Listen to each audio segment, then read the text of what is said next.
Hey guys, welcome back to another video. Today I want to talk about the pilfering divination farming that a lot of people have been doing, and TLDR, I just wanted to share with you whether it's still profitable to do it given the increased prices of the scarabs and divination chisels, because more and more people are doing this. So keep in mind, this is not a low investment farm. In fact, I would consider it high investment because each map costs about 1.3 divines of investment, and I'll show the breakdown right here. And basically we are trying to juice as much monsters in the map as possible, apply the divination chisel scarabs as well as delirium orbs. I did 60% delirium, so all that in hopes to increase the quantity of items drop in the map, and as a result increase the divination cards that drop as well. So yeah, it's not a cheap farm, and some people can't afford this, so I want to just make a video to show you, what you should expect from a farm like that. Now, the pros of this is that you do get a good amount of divine orbs and Valdo boxes back from this. It's also a gamble, so any divination card farm is usually there's an element of gamble in it, where some people are just luckier and you might get, better card drops, and that will literally make or break your strategy. So the results that I got, I would consider mine slightly average, if not a little below average, but I still made a profit. So it is a profitable strategy, but compared to like harvest and all that, I'm not sure how much more profitable it is. You also get a lot of gold. Like each map gives you about 150 to 200,000 gold, so it's a lot. But yeah, I'm just showing some clips here of the different loot that I got. As you can see, I only got one set of IC Brothers, which is the jackpot drop for me. Everything else is just Sephiroths. So yep, I'll go over the strategy here in just a minute.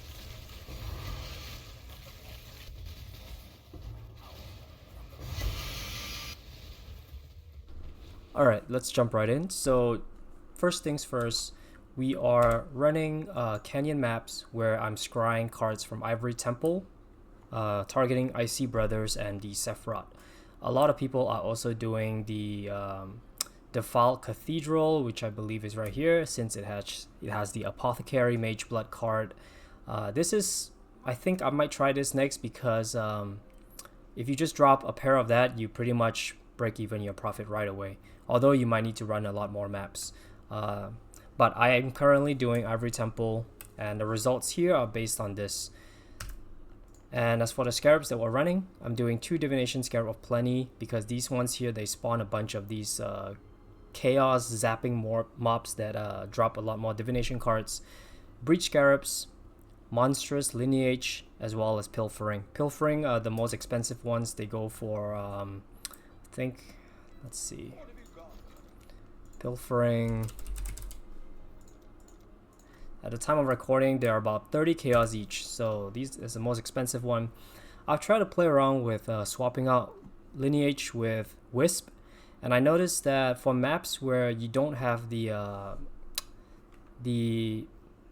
Wisp spawning in your map, this is a lot better because your monsters are empowered by Wisp. But for maps where you have that thing spawn and you can run it to get Wisp, then this is actually not good, because monsters that are basically empowered by these Wisps, they can get empowered again in the map. So I think running the Lineage is better overall. And of course, if you have a lot more budget, you can replace Lineage with Bloodlines for more magic monsters. For the map, I'm running Canyon, and I'm only looking for above 100% item quantity, as well as above 100% more currency, so something like that. And then I'll apply 4 Chisel of Divinations here. Now, each of these go for about 50 chaos. So a pro tip, if you aren't aware, is that once you have applied this, you can split it with a Phenomenal Beast, and I'll include a link of the clip here. The beast only costs 50 chaos, so you basically apply 4 of these, you alch it, and then you split it into 2 maps, and the split map will contain the chisel quality on it, so that will save you some currency there. And Our Atlas tree, so I've tried to do it with Exarch, and I noticed that Eater is a lot better because some of the altars that give your Eldritch minions increased chance to drop basic currency divination cards. Those tend to increase the drop rate for the Sephiroth and the Icy Brothers that I'm targeting. But if you don't care for that, maybe if you're doing default Cathedral targeting Apothecary, then that doesn't matter as much. But I do like to run it with the Eater altars a lot more. And then this is what the tree looks like. Basically, we are getting 100% chance to spawn an ore because we want to get the bismuth ore that adds a modifier to our monsters, so they have a better drop rate. So that's what we're doing. We're grabbing these ore nodes here. We're grabbing these ones here as well. This one for the chances to contain ore, and finally this one right here.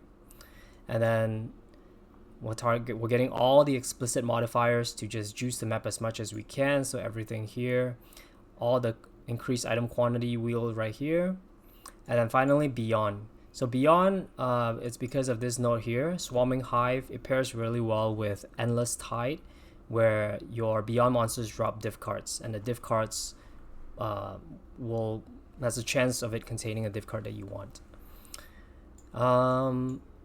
But yeah, that's basically it. This is just some Beyond, breach nodes right here, and then breach nodes right here for more breaches, and finally up here.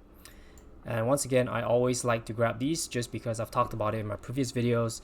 I feel like getting this 1, 2, 3, 4, 5 nodes just increase your chance of getting the Echo of Reverence a lot more. I find that it's about like an 80-90% chance of getting that based on my tests. And then those sell for like over 3 divines. So I feel like this 5 points is very worth it. But yeah, that's what the Atlas tree looks like. And as for the build, I'm running an Aura Stacker with my Kineticist, and I find that you need definitely a pretty strong build and one that clears fast when you are running a strategy like this, because you want to be able to turn around each map quickly to be able to increase your profits per hour.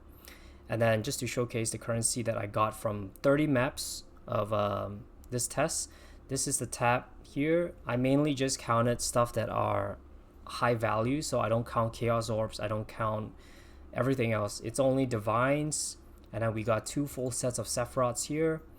Only 2 Icy Brothers, unfortunately, so in 30 maps I would say that's quite unlucky, but that is part of the Divination farm.